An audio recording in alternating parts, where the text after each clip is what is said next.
Good evening, everybody, and welcome to this very special edition of the SIG Learning Series. I'm your host and Program Director, Karishma Bansali, and I'm so excited and grateful to share this space with all of you tonight. Our theme today is one that quietly shapes us, even when we don't realize. So I chose to call it The Invisible Inheritances. The father of psychology, Carl Jung, said, when you make the unconscious your conscious, you live your life like that, and then you call it fate. And this quote has stayed with me because how many of us have made decisions, college decisions, partnership decisions, marriage decisions, career choices, how we raise our children, with stories that we haven't really sort of reconciled with.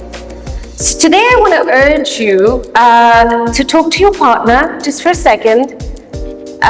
You can share a story, a phrase, one word, anything that is with you today that you're feeling, because we're going to rewrite it with the best guide of all, someone who's been doing this for over 30 years across 146 countries with people from all walks of life, Marisa Peer. Thank you so much for being here, Marisa. Thank you for inviting me. So,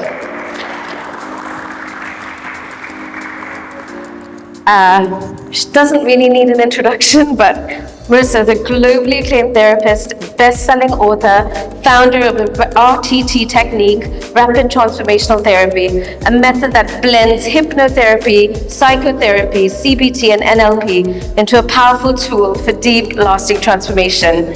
Marisa has worked with royalty, Oscar-winning actors, athletes, and thousands of everyday individuals across the world. And her I Am Enough movement has transformed people and how they see themselves and reconnect with their self-worth. Her work is now taught in schools worldwide, and she's looking to work with children and teenagers so that they can claim their self-worth. And I think, as she told me, not need therapy when they get older, which is just lovely. So, welcome, Marisa. Thank you. So Marisa, we're talking about stories untold and told that shape us.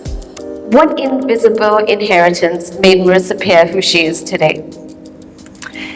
You know, with all my clients, I find one of the hardest things as a therapist is people make someone else's story their story. My mum said, you can never trust men. My dad said, people like us will never make it. So the greatest pain for a lot of people is that they're living someone else's story.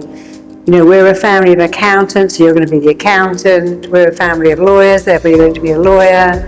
I know a very famous Indian actor, when he told his parents he was going to be an actor, no, doctor, lawyer. We don't have actors in this family.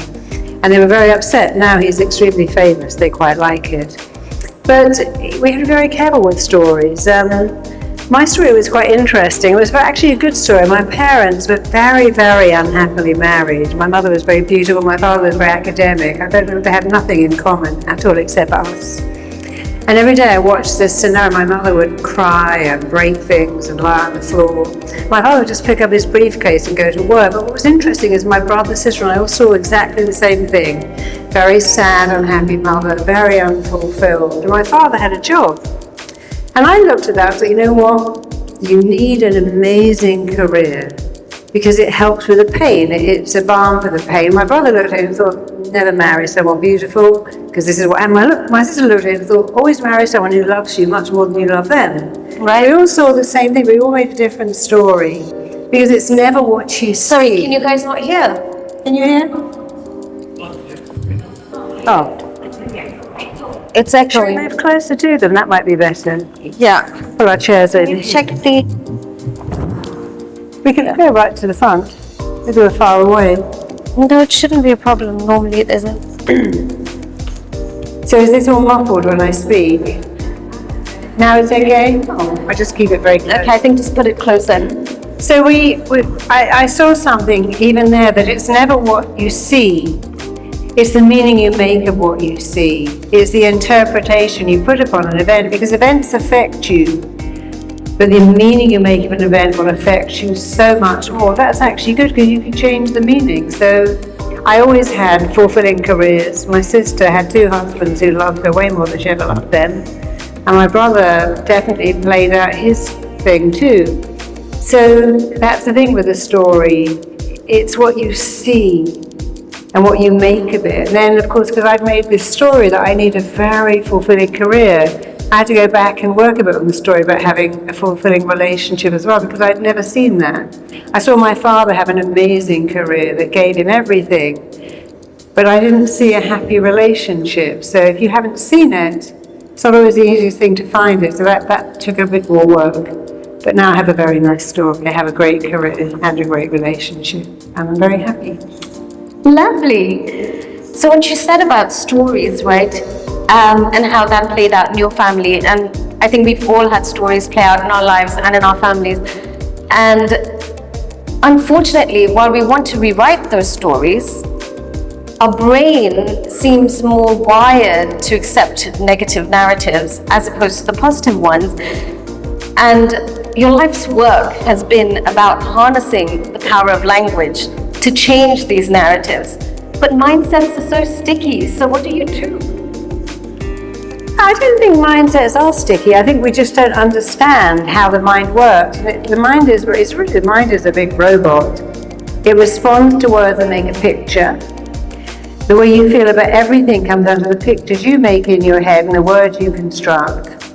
The mind only works in the present tense. Some people try to have, and they say, next year, I'll be a millionaire. Next year, I'll have a beach body.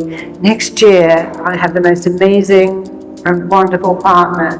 But the brain doesn't know what next year is. So if you say to someone who's very depressed, and next year, you'll be better. Or you say to a child who's being bullied, next year, you're going to a different school. It doesn't make any difference. So it isn't that it doesn't work, it's that we don't get taught. The brain works in the moment. It's very, very bad at future basing.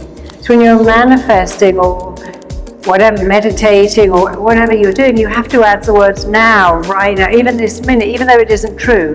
I am super successful right now. My body is becoming super fit and healthy this minute. I'm attracting the most amazing, loving relationship right now. Because if you say next year, you cancel it out. So it only works in the present tense. It only responds to words that make a picture. So if you did that thing that people do about every day, in everyone getting better and better, at what? There's no picture there. The brain has no idea what you could get better and better at having migraines. It's not going to work. So you have to be specific.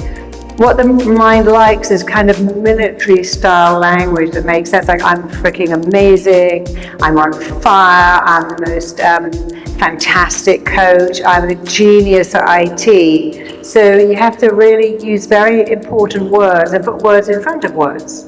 So rather than saying I'm all right, you say I'm magnetically amazing. Because that's what makes the brain sometimes listen. But nobody gets taught that stuff. People wander around saying, I don't have headaches anymore, without understanding that the only word you're picking up is headaches. I'm not anxious, I'm not anxious, I'm not anxious, which of course makes you very anxious. So you can, in fact, make your mind go where you want it to go. But you need to know those three things, always in the present tense, make the words really exciting and very, very descriptive, put words in front of words. And if you do that, then that's what Olympic athletes do. They never say, I'm going to try and get him. They go, I am the most amazing, phenomenal, fantastic skier in the world, and that gold medal has my name all over it. Because if you say, I'm all right, I'll try, or I hope, or I wish, you might as well say, I won't bother, because the brain doesn't hear hoping or wishing or trying. It hears doing. Right. And I love that, those words that you have, direct, instruct, compel, code, and command. Yeah. It's called the DIC method, correct? Yeah. I was a bit unsure about bringing that name to Dubai, but everybody's out. There you go.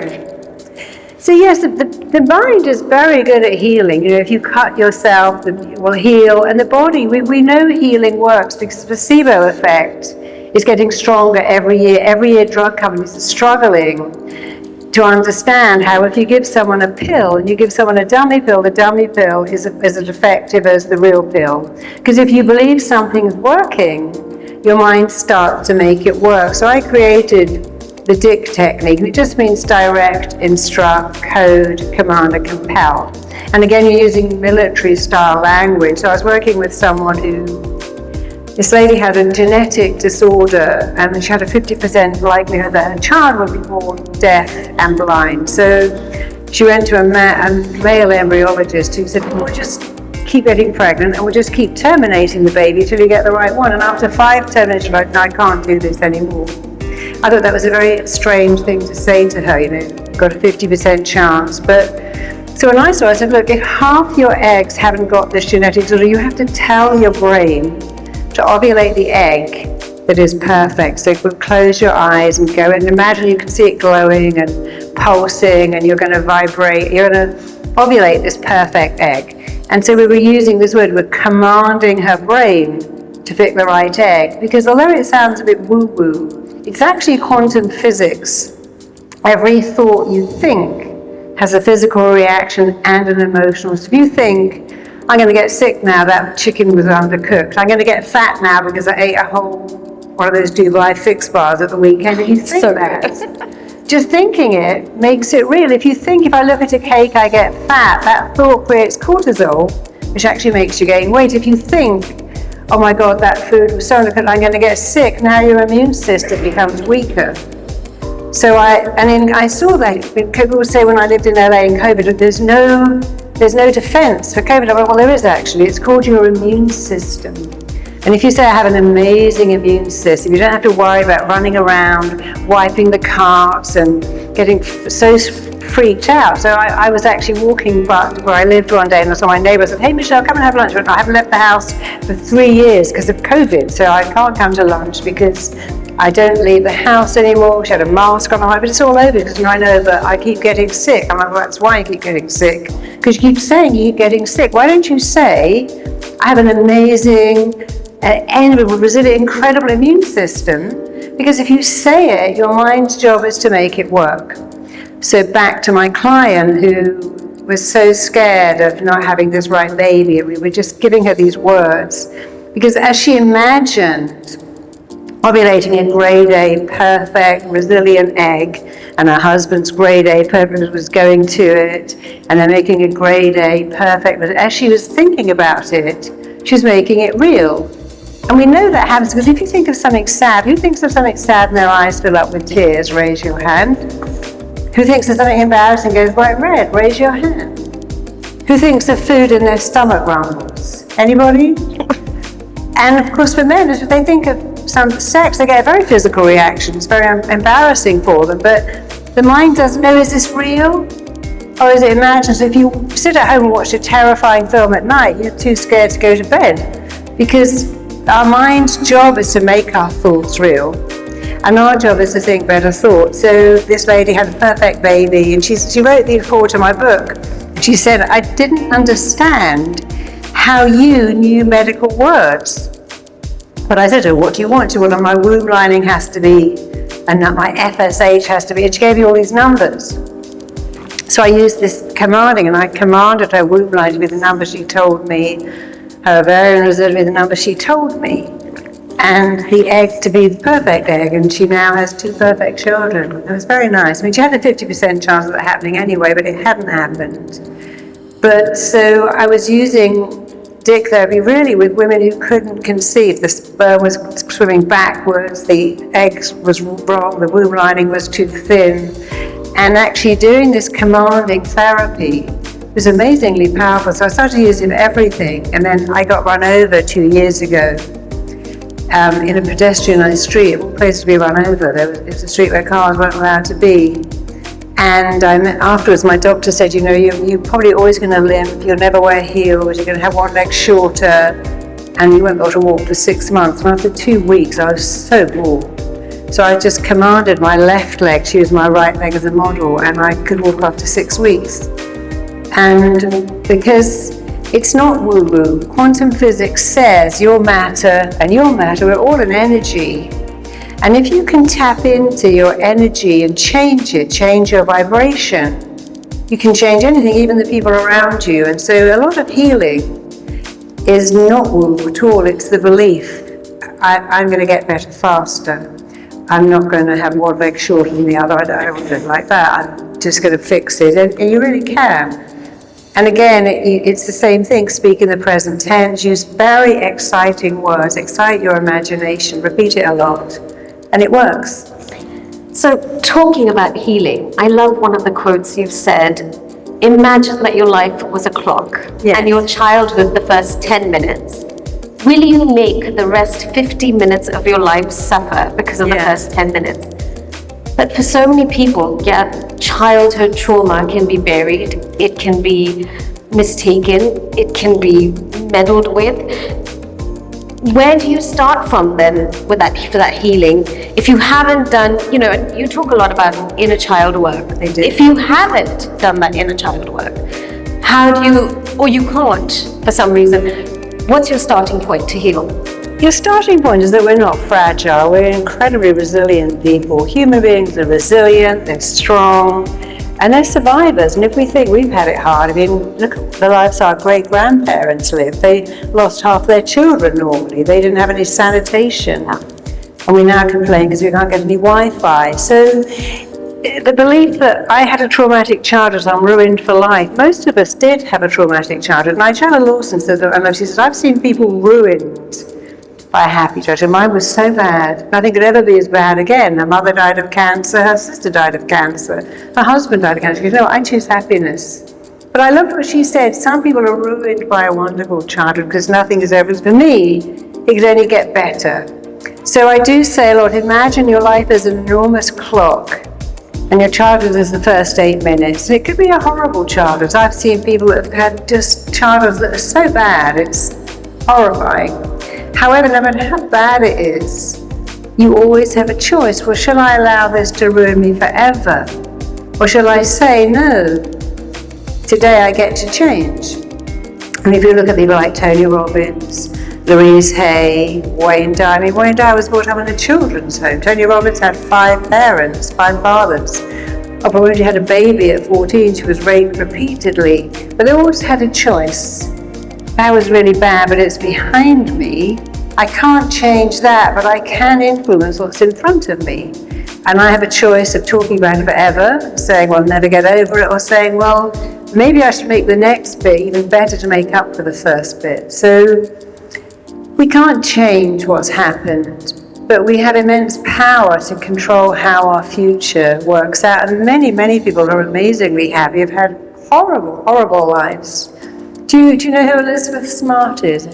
She was a young Mormon girl who was kidnapped out of her bedroom in the middle of the night by a crazy man who raped her for a year and always said to her, if you escape, I'll go back and kill your sister. So she stayed until she was, and her mother said something amazing when she said, Elizabeth, this man is so evil and he's taken everything from you. He's taken your virginity, he's taken it, but she said, but today, you get to choose if he takes another thing or not. Now it's up to you.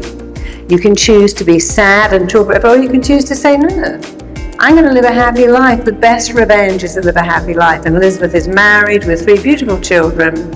I thought that was so amazing when her mother said that. We can't change what he did, but it's up to you now where you go with this. You can be a victim forever, or you can be happy. The best revenge is to be happy. But what she was really saying is you still have a choice. There's always a choice, no matter what goes on. There's a choice. Shall I let this affect me for the rest of my life, or shall I choose to move on? Shall I reframe it? And human beings have great capacity to choose. Choose happiness, choose freedom, choose joy. I mean, obviously, I know that some parts of the world, there's very limited choice. But here, for us, in a modern world, in a free world, you can always choose how you feel about anything. When people say, I have no choice, you do have a choice. You can choose how you feel about it, and you can choose to get over it, because we're not fragile, we're resilient. Brilliant. Talking about 21st century problems, we are living in one of the most abundant countries in the world. And we're all very blessed to be here, given what's happening in the rest of the world. In a place like Dubai, where we live in so much abundance, how do we raise grounded kids? You've always said that entitlement is such a problem. It's such a problem. And how do we instill effort? How do we instill contribution? How do we instill work ethic? I think with children, I used to take my little girl to feed homeless people every winter, and I love doing that. Tony Robbins taught me to do that. He hasn't got a basket brigade, because he said when he was living in poverty, on Christmas someone turned up with a basket of food. It was so amazing to him that he carries that on. So no matter where you live, you can always find someone, especially in Dubai. In fact, on Christmas Eve, I have a friend, and he was getting some food delivered. He had said, "What do you eat?" He said, I eat a cup of tea and a biscuit. I don't buy any food because I send it all home.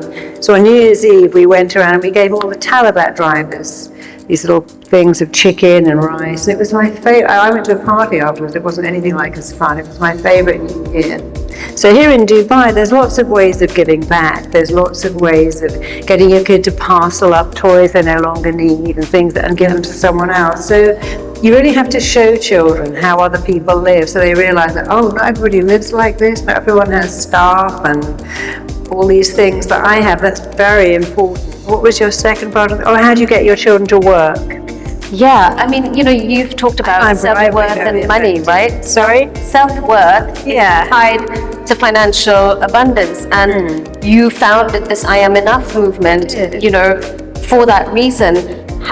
And we've seen this in women especially, it's hard to ask for money, it's hard to talk about money.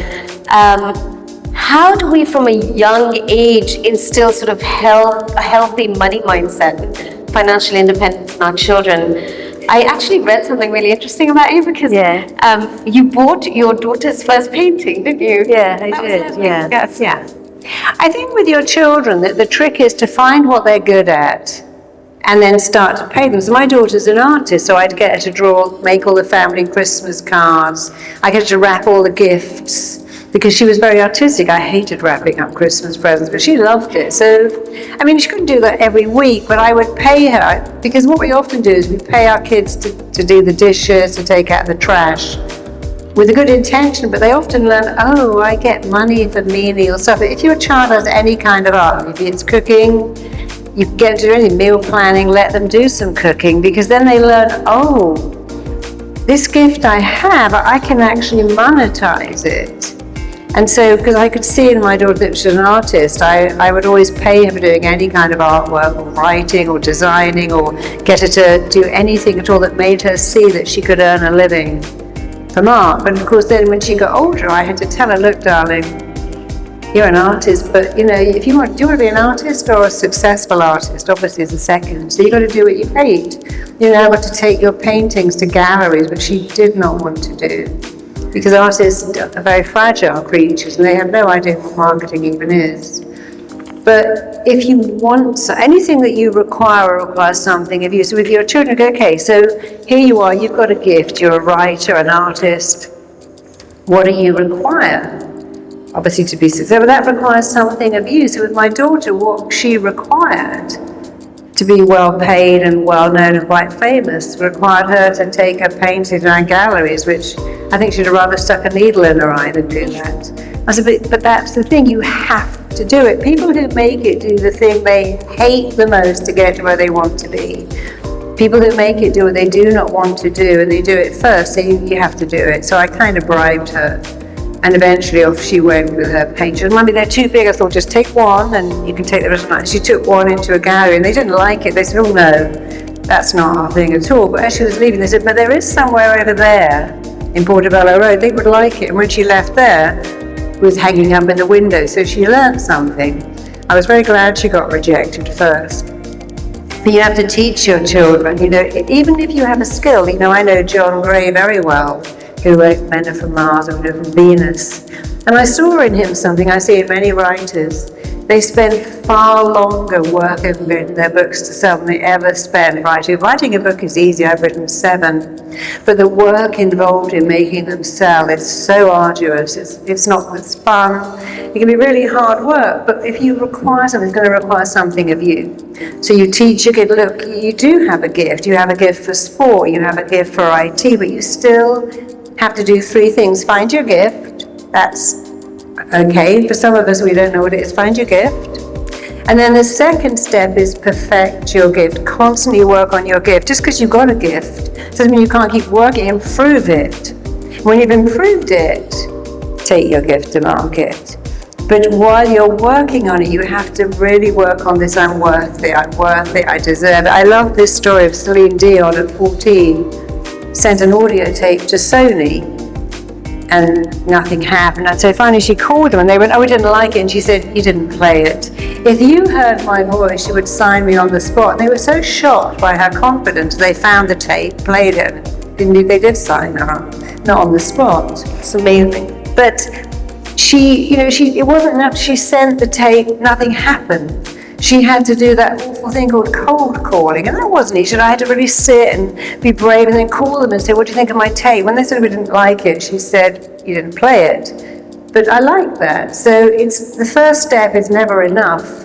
You got your children to be like a big rubber ball and bounce back. And Eminem was told, you will never make it as a rapper. You're the wrong color. You come from the wrong place. You got the wrong color eyes. He said, I was so angry that I put all my anger into my rapping, and I did make it. And then when Ed Sheeran was told, Ed, come on, you're a white guy with red hair and big glasses, you're not going to make it. It was Eminem who helped him and said, you've got to get angry. And Ed Sheeran slept in bus shelters for 2 years, busking. And his first song didn't make it, his 8th song didn't make it. He wasn't making it, but he kept going. And we don't teach our children that persistence, bounce back. See a denial as just a delay. Say, well, they didn't like my book, they're the wrong publisher, maybe the book needs some work. But it's not taking no for an answer and beginning, okay, maybe I need to change this. And children don't learn that enough, but it's our job to teach them, look, yeah, you didn't come first, that didn't work, but it's okay, something else will, but you have to work as well. The best plan isn't going to work if you don't work. So we have to teach our children. It's not even enough to be gifted and talented. You have to understand mindset and marketing and message and so many other things that all begin with them in order to make it. Yeah. Unfortunately, as you said, everyone has one good thing, that one gift, one talent. The way the world works right now, especially for students going to university, they've got to be good at everything. The CV has to be stellar. They've got to be entrepreneurs, leaders, have, perfect grades, all of that. And life has become so competitive, and then you've got all the social media and all of that pressure.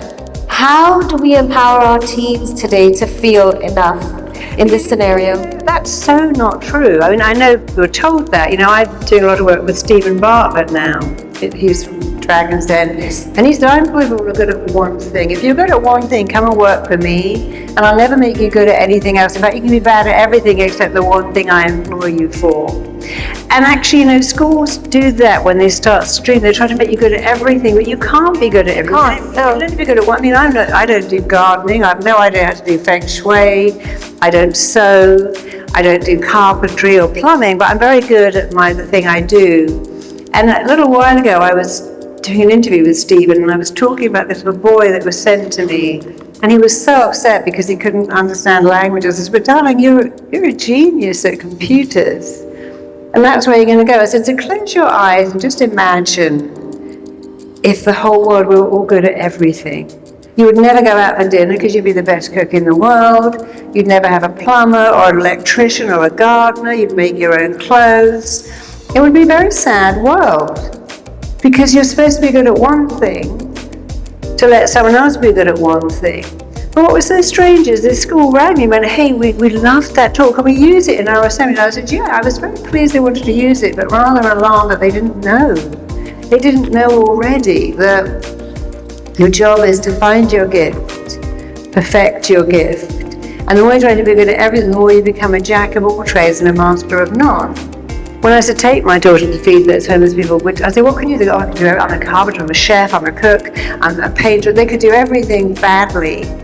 And they were living on the streets, obviously couldn't do it very well, but they would list all the things they were good at. Like, isn't it? That there is the jack of all trades and the master of none. But if you said to Gordon Ramsay, what do you do? Because I cook fantastic food, that's it, I don't do anything else. Why would I do anything else? I don't need to do anything else. I don't raise horses, or I'm not a farmer, I don't decorate my house. I'm an amazing chef. And there are some chefs, like there's a girl in England called Jane Asher, And she only makes cakes. That's all. In fact, she doesn't make my wedding cakes. She told me it was £3,000. I thought, no, I don't even eat cake. But imagine that some chefs go, no, I just make cakes. That's all I do. And even they don't even try to be good at everything. So you've got to point out to your children, look at this person. They're good at one thing. Look at this person. And now look at someone who's trying to be good at everything. And yes, it's true that if you have, for instance, I'm a writer, but I've had to learn to be a speaker and a marketer. But I think you have to totally the opposite, because only pain lies in trying to be good at everything. So I think you should sit your kids down and say, look, this model isn't true. In Scandinavia, children self-select all their lessons. They think, well, the IT kids go to IT, the kids who are going to write go to writing, and it's actually working out very well for them. So I think you have to tell your kids that's not true. Never try to be good at everything, because you're dimming your light. If you're good at everything, you're not focusing on your gift. I mean, if I went to King's Hospital, they wouldn't say, he's got one doctor, he's a cardiologist, he's a dermatologist, he's also a pediatrician. They go, no, there's the dermatologist, there's the oncologist, there's a pediatrician. So we see that even in hospitals and in schools. This school doesn't have one teacher. They have an art teacher, a geography teacher, a history teacher. So you have to go back and say that's not true. Yeah. And that's making children very unhappy. You've only got to be good at one thing in life. And people who've made it are really only good at one thing. And then they get so good, they eventually pay someone else to do everything for them. So tell your kids the truth. Find your gift, perfect it, be good at it. Don't waste time trying to be good at anything else. Right. I don't know if you've watched this show, but it sent chills down. Adolescence. I watched it. Talks about the plight of a very troubled teenager who commits a very violent crime. Yeah. What do you think is missing in the way we're raising our boys today? Well, a lot of mothers and fathers are missing in the way we're raising our boys, especially in the UK where I come from. They haven't. I mean, I was a single parent. I was so glad I had a daughter. But, boys tend to need father figures, and we have a whole generation of men who don't have a father. Go to school, most of the teachers are female. Go to a therapist, they're also female. I've trained 20,000 therapists, and probably 1,000 of them are men. The rest are all women. So a lot of boys do not have a role model anymore. That's why they get into gangs so easily, because they need a role model. And of course, in adolescence, the thing that was really going on were two things. The father, who had a violent father, could never discipline his son, and thought that was a kindness. Yeah. But he also believed that if he was in his bedroom, he was safe, and they have no idea what goes on the internet. It's mind-boggling what's going on in that screen. And you think your kid's in bed playing on their laptop, but they're exposed to all kinds of horrors. And it's quite hard for children to say, you can't have your phone in the room at night, no computer in the room, the computer's in the kitchen. But until they're about 16, you really do have to be very, very tough on what they're watching. And in fact, the guy that plays the police officer in there said, my kids give up their phone every Sunday. We have no phones, no screens. We sit around and talk, the guy that played the detective. And he said that it's because of what I saw when I was playing the detective in adolescence. So, we're just naive. We think our kids are having a wonderful time. They're watching porn, they're watching violence, and it's really alarming for them. It is, yeah. Let's talk about joy. When we've been through something really terrible, a divorce, death, separation, loss, even a loss for business, if we've come to terms with it and we've moved on, but we're not feeling joy about it, have we really healed? Well, do you expect to feel joy all the time? Or sometimes? Happiness is an inside job. There's no terminal over there called happiness that you go to. Happiness is a choice. I could say, I'm happy. Choosing to be happy, even though my kid seems to hate me and my boss is horrible, I'm choosing to be happy. So I think you have to look for joy, because studies show that our happiest moments are not flying first class to Santorini. They're actually playing with your kids, having someone come over. our happiest moments are always like getting into clean sheets, having your first cup of coffee, hearing your children laugh, and having someone to talk to. But nobody really teaches it. But I think joy and happiness, it's a choice. You have to go, I'm choosing to be happy. Like Nigella, when she said, I choose happiness despite losing all the people I love, I'm choosing happiness. Because it is a choice. It's like connection. If you're not connected, you must be choosing disconnection. Right. But it's a responsibility to go, hey, my mother was very lonely. And I go, Mum, I found you all these, she wouldn't go. And I realized I couldn't. I said, Mum, you're choosing to be alone by refusing to go to this group and that group. You're actually choosing to be alone. She just, I just want you to know, I can't come every day to visit you. I live like 3 hours or 2 hours away. But people do that. They don't realize they are choosing isolation, choosing loneliness, because it's not hard in the world to go out and find people. You can connect with anyone, but you have to make that choice, get out of your comfort zone. And if you want joy, you have to choose it. You have to go, well, what gives me joy? What sparks joy? What simple thing? Like for me, my cats give me immense joy. Coming home and lying on my sofa and having a cup of tea gives me immense joy. Talking to my husband, talking to my daughter. So when you find something that gives you joy, you have to create more of it, more of it, and more of it. But a lot of us believe that, it's making money gives us joy, or working really hard. So if you want joy in your life, you've got to make finding out what gives you joy. It might be gardening. Yeah. Who knows what it is? But if you find it, then you should do more of it. We're going to go to questions soon. 2-3 minutes, promise. You've worked with royalty, you've worked with athletes, you've worked with stars, and you've worked with normal people. What's the one thing you've learned that's true across all of humanity? They never ever think they're enough. Every single one of them, they're not worthy enough, not interesting enough, not attractive enough. One day I was in my house and I had all these Victoria's Secret models coming in for a session, and my neighbour said, why are they coming? I mean, they're perfect. I'm like, they're not perfect. They look, but they've got perfect bodies because they have to starve themselves. But they're not perfect because none of them feel enough, not a single one. I mean, if money made you happy, you wouldn't have suicidal billionaires. Look at Succession and go, well, look at that train crash. If beauty made you happy, we wouldn't have supermodels or miserable. So we know that beauty and money don't make you happy. They make you comfortable. They can make your life easier. What makes you happy is knowing that you're enough.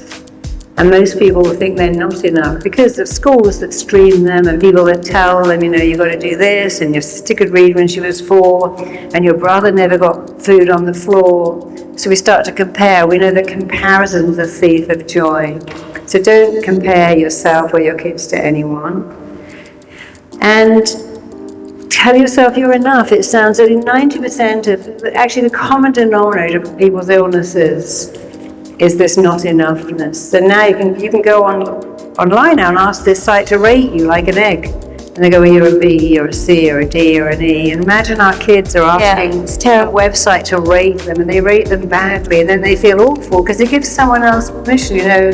I watched Demi Moore just last month. I was told I would never be enough. But it's not for someone to tell her, it's for her to tell her, hey, I am enough. I'm enough. Maybe not, but I'm enough for me. So we let someone else tell us that we're not good enough, that we're a B or a C or a D. And in fact, we should be telling them. So I've found that all of my clients, their big issues are always not enough. Many different versions of that, not enough.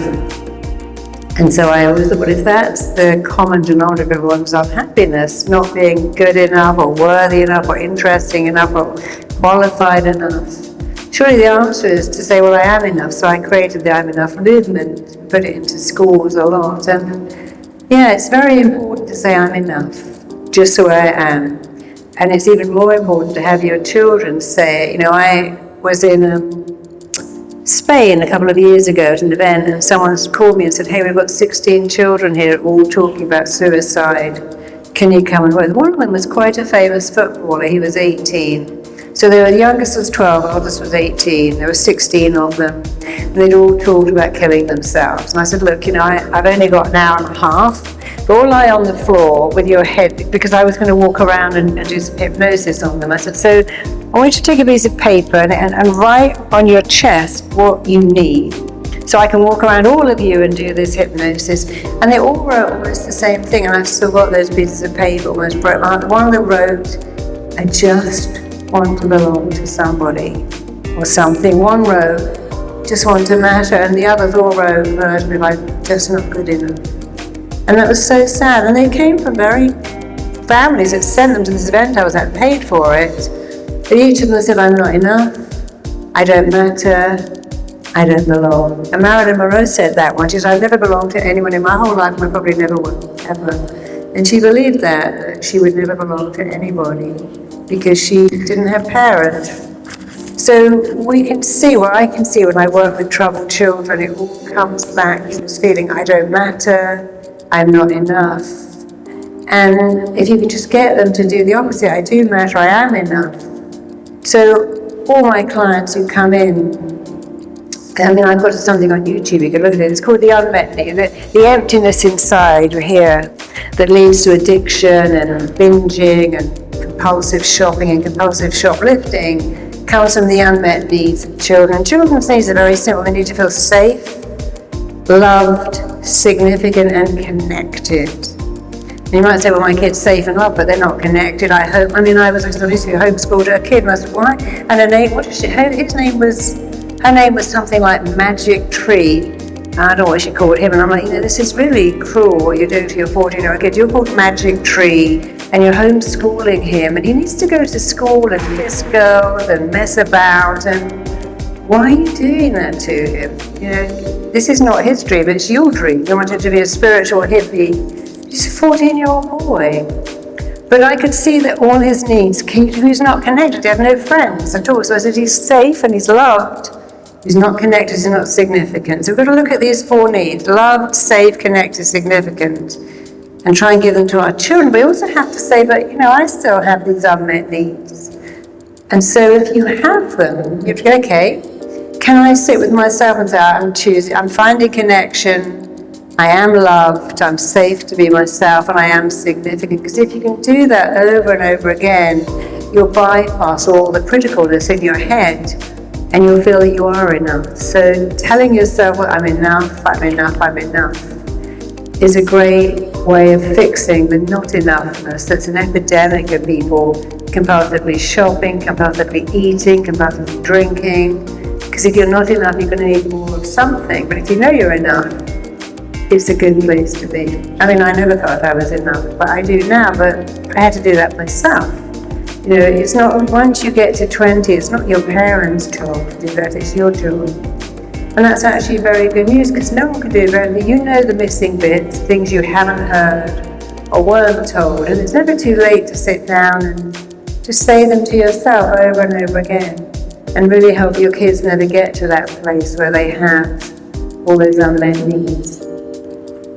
Brilliant. I think I'm going to end by asking one last question and open this up to the audience. To anyone sitting here tonight that doesn't feel like they're enough, what is the first baby step they should take? Well, you have to say it. You have to sit and say, I'm enough, I'm enough, I'm enough. Write it on your pillows, write it on your mirror, make it a password. So when you open, in order to open your phone or your laptop, you have to type that in, obviously in a secure way.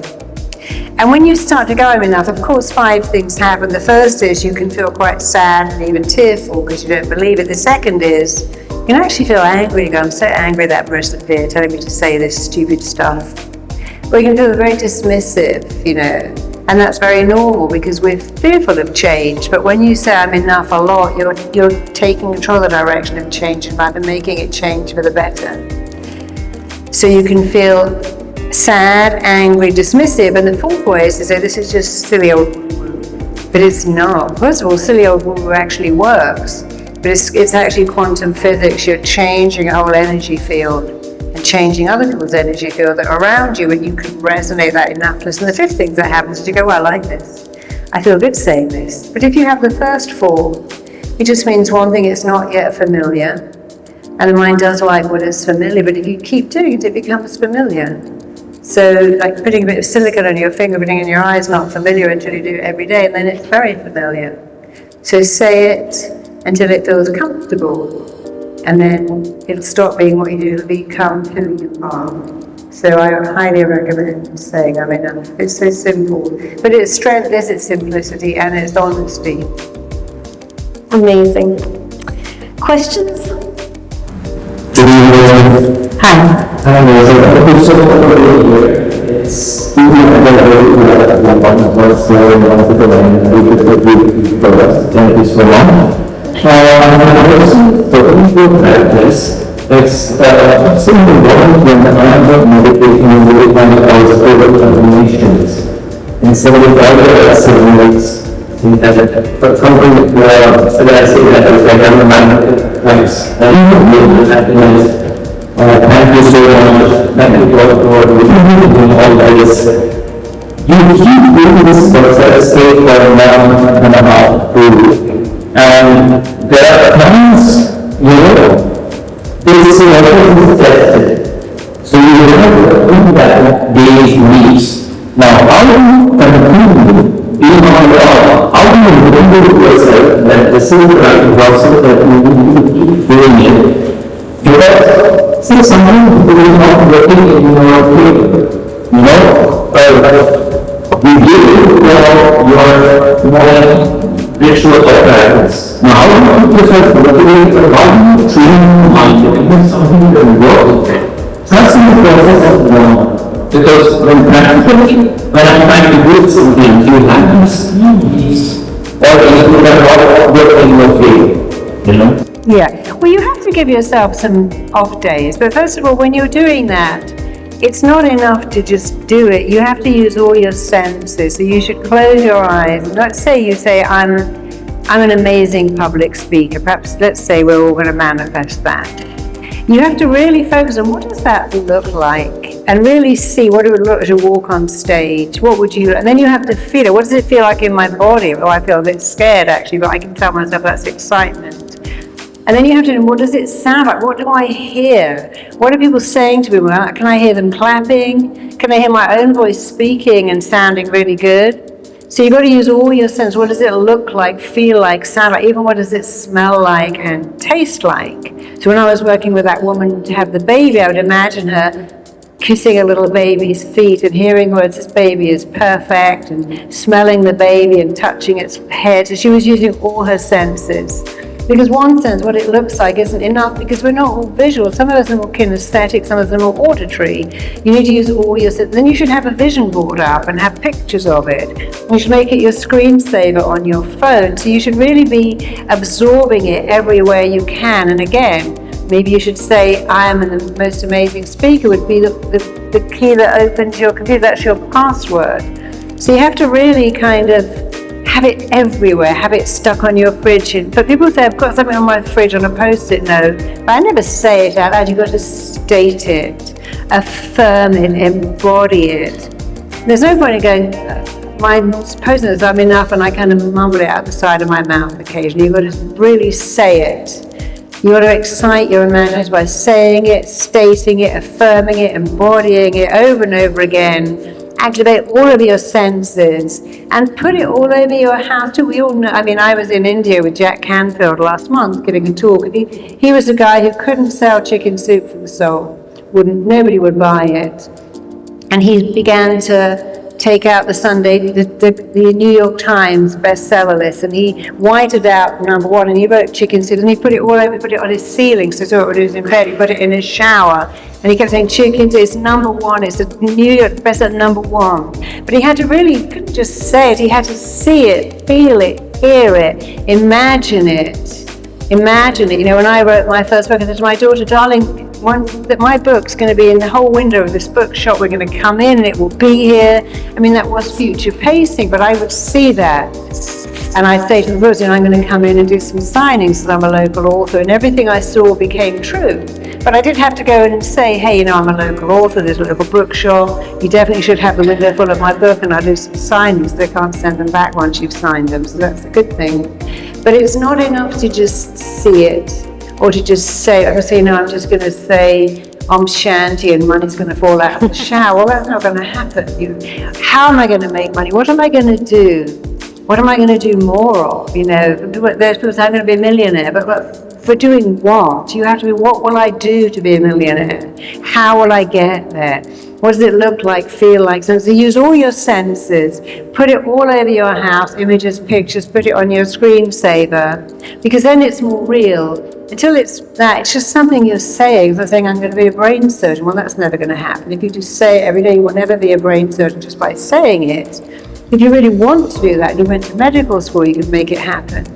So just saying it isn't quite enough. You've got to feel it, you've got to believe it, you've got to make it so real that it excites your imagination, then find ways of making it happen.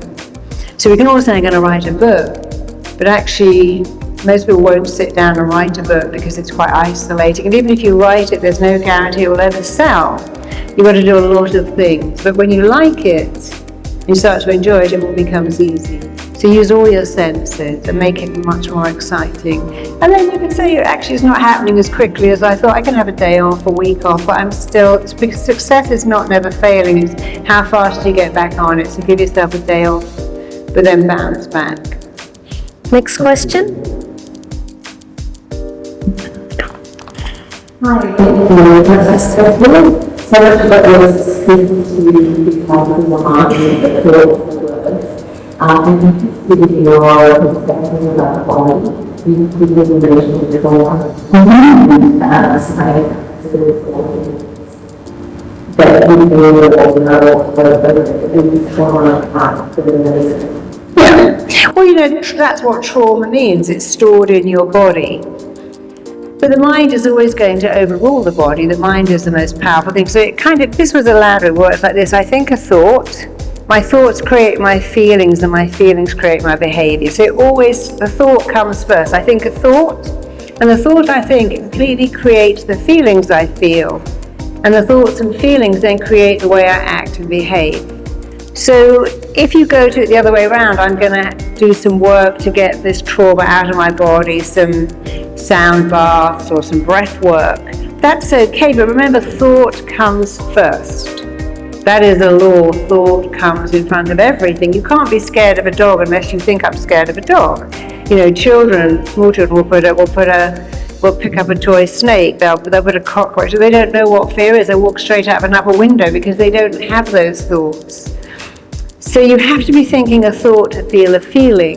So by all means do sound baths and breath work. You've got to really work on what am I thinking that's making me have this trauma? I'm thinking I'm weak, I'm thinking I can't get over it, I'm thinking I'm scarred for life. Like people say to me, I'm trauma bonded with my partner. It's like, well, that's not a good way to be. Why would you want to be trauma bonded? But we have all these words now. So yes, you can do a lot of things to get rid of trauma, but the most important thing is to go back and think, what am I thinking? What am I saying? What am I believing? Because the belief is nothing more than a thought. You think a lot. And really go back and say, I'm resilient. I'm resilient. I worked with somebody who was in a mental hospital. I said, well, what happens there? She goes, well, we have pictures of bees and butterflies and we talk about that. I said, well, why don't you say I have phenomenal coping skills? She goes, well, I haven't. I said, well, it doesn't matter, say it anyway. And so she began to say in her group, because when she came to me, she told me she had no coping skills at all. And she didn't know that. And did she have some? She could also learn some. So I asked her to say I have phenomenal coping skills. And she said, the whole group said, can we say that? Actually, I'd much rather say that than I saw a cat through the window, and it was quite nice. So the whole group began to say it, and they had the fastest discharge rate they'd ever had in group therapy, because they all began to say, I have enviable coping skills, amazing coping skills, phenomenal coping skills. Because it's not a thought, it's a direct instruction to the body. You think you're thinking thoughts, but you're not. You're commanding your body to make those thoughts. Because when a kid says, I'll do anything not to go to school next week, the mind says, you leave that with me. I'm the genie, your wish is my command. And then we know people who say, I was dreading that meeting and I woke up with a flu. I was dreading that event. I got such chronic diarrhea I couldn't even go, so I got out of that. But that's not a mistake. Most of us have said, I'd love a week off lying on the sofa, and we end up sick, and we think, I didn't actually want to have a cold. I wanted a week off to do stuff, and here I am now lying in bed. But that's what happens. You're giving your mind instructions. So no matter what's going on with the trauma, you sort of resilient, got phenomenal coping skills. I can cope with whatever life has to offer, and I'm doing all these things to release trauma, and it's working because I'm resilient. So do all the things that you do, but do it with a belief. See, if you take vitamins every day and believe they don't work, amazingly they won't work. And if you take rubbish stuff and say this is amazingly good for me, it actually works. Because the mind is so powerful, it can overrule anything. It can also let stuff in. So tell yourself, whatever I'm doing to ease the trauma, not my. If you call it my is an ownership word. Never prefix anything you want to be free of with my. Say, whatever I'm doing to get rid of the trauma is brilliant, it's amazing, and it's working perfectly for me. And it will. What's your opinion on the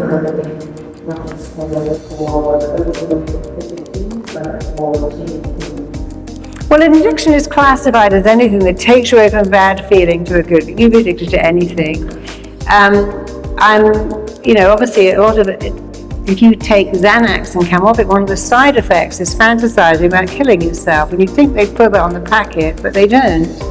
So you've got to be very careful with opioids, because when you come off them, they can have the most horrendous side effects. One of them is thinking killing yourself is a very good idea. But if you're in pain, it's, when I got run over, I'm very strong, but I had to take some strong, my leg was broken in 16 places, I had to take some strong painkillers, but I didn't take them for very long. I didn't like them, didn't like the way they made me feel, but I needed them for about 10 days because I'd never really, even when I had a baby, I didn't have experienced pain like that. But I came off them as fast as I could. So the problem is not the opioids, it's staying on them for too long. Hi, Marisa. It's lovely to meet you.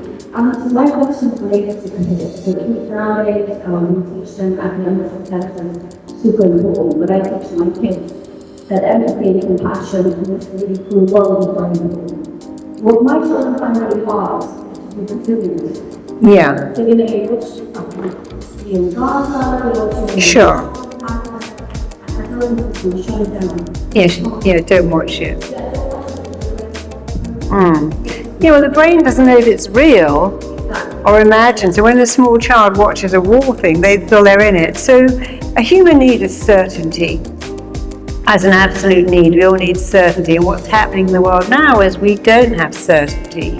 And our children hear about this perma-crisis that's going on.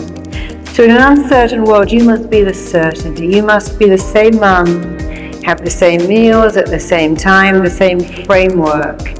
In an uncertain world, you have to go, but I'm the same wife, the same husband, the same father, Certainty, even more than certainty that everything is going to be okay.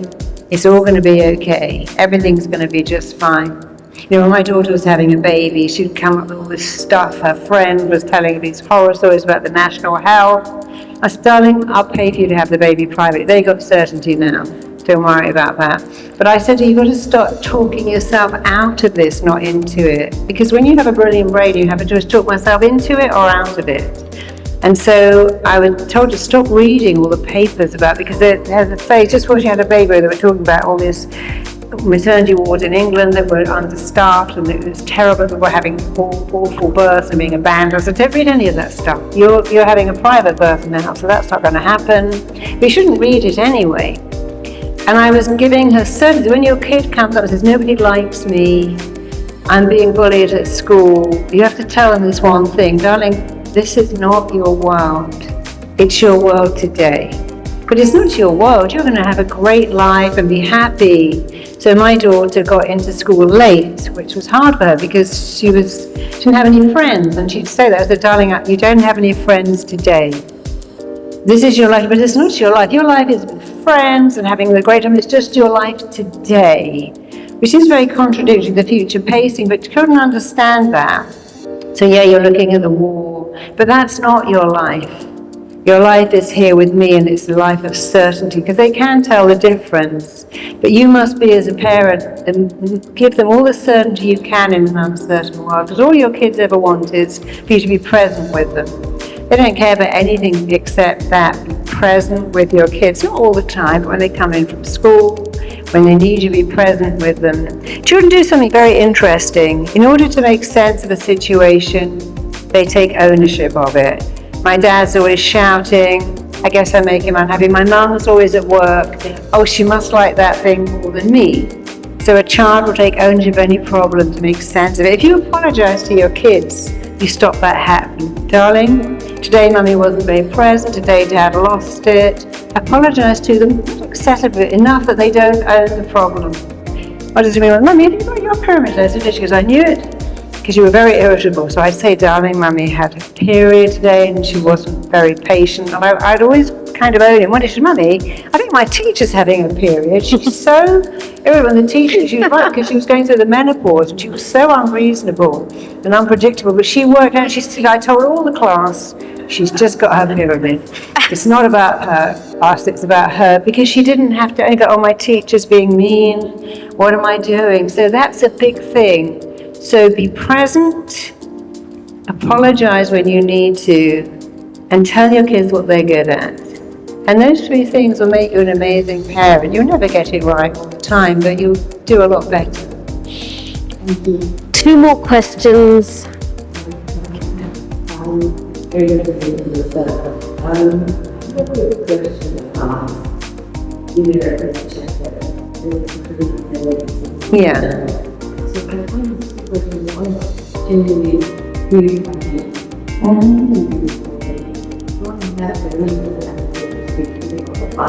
Yeah. Don't make me wrong, video, you know, it will keep her here for shoes in your Yeah. Just come and check. Yeah, we do. We have an inner critic, but you also can have a cheerleader. So a lot of things I'm doing in the school system is having children, literally they draw this cheerleader, they install it, and they say things like, he believes in me. He tells me I'm great, but I used to do it for adults. So imagine you have a cheerleader and a critic, and keep turning the cheerleader up and the critic down. Because the critic is really you saying, oh, and then you must have learned that from your mother, you could have done better, should have done better, but you just have to turn that down by having a cheerleader that you can always turn up. So I have one more question. We have time to move one more after. Yeah. It's 8:04. Okay, We're great. So it's like I'm afraid that we are going to I and I had a client, he said that when he was young, his father insisted that he wanted oral herbs. Yeah. And so that he could feel comfortable. Mm-hmm. He didn't be afraid anymore at all. And when he grew up and got into community, yes, he was told that I don't fall from him because you were inviting for the kind of thing. So he was confused and he asked me what to do. It was true. Was my dad right or is this right? What do you think of it? Well, the dad was very wrong. A job of a parent is to protect a child. You don't, I was working with a boy recently who said he had a monster under the bed. And as I worked with him, I began to realize the monster was his dad, because he was saying my dad, if we were saying, oh, I watched a kid drown when I was 5. He drowned because I watched a kid run up a road and get killed. And then when I goes, oh my God, they do that. He does it all the time. The dad would always tell him horror stories. He has the news on. And so I said to him, well, you have to say, Dad, I know you love me, you want to protect me, but you're scaring me. And the father stopped doing it. But you know that the father was wrong. I mean, are you a parent? What's your job as a parent to do? What's your number one job to do? To protect your kids. I mean, you put them in a car seat and put the strap on it, you strap them in the high chair. You don't allow them to put glass in their mouth because you're protecting them, he's not protecting them. You have to be brave as a therapist to say, that was the wrong move. It was done with it, but it was the wrong move. That's not okay. It's not okay for someone to hurt you or hit you or shout at you. And you can tell the truth, your dad had the right intentions, but he was wrong. Many parents are wrong. Very few parents wake up and go, you know what, I'm going to ruin my kid's life today. Let me go on Google and find out exactly how to do that. But they inadvertently do things wrong, but with the right intention. So He's confused. Just tell him the truth. I mean, how old is he now? So he already knows that. I mean, yeah. He was afraid of insects. Insects. Yeah. His mom made sure that there was a total regard. Yes. Yeah. Of course. Yeah, the father obviously hadn't got a clue. I mean, some people do. You don't have to need any degree to raise a child. Some people just don't understand. They really have no idea. So you have to tell him the father meant well, but he was wrong, and now he's got to forgive the father. And move on. He's not a child. He's not scared of insects. He's not watching horror movies. It's the past. You know, I always tell my clients, your past is a bow, and you're an arrow. And the only point of a bow is you put an arrow in it, and the bow gives the arrow the capacity to get as far away from it as it possibly can. And everyone wants to go, where's the arrow? Nobody wants to go, where's the bow? We want to see the arrow. How far did it go? How fast? So your past is a bow, but you're an arrow. And your job is to get as far away from the bow as you can and never go back. You don't need to go back. So tell him you're the arrow, your father is the bow. Bit of a damaged bow, but that's okay. But you're not going backwards. You're not going over there. You're going over there. So you have to let it go, and we can spend and talk about the trauma and how awful it was, rather than saying, well, it was pretty awful, but I'm over there now, and that's over there, and I'm not going over there. You're welcome. Thank you. Thank you all so much. Thank you.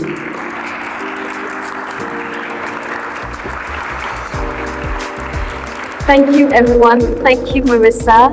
Thank you for helping us let go. Maybe we're all feeling a little freer, a little lighter. One thing, if you go to marisapeer.com, my website, there are lots of completely free audios on love blocks, success blog, wealth blog, you name it, they're all free. So take them, and there's stuff you can take for your children too, but they're all complimentary. So marisapeer.com will run a lot of free assets. Brilliant. Thank you, everyone. Thank you for coming. We're going to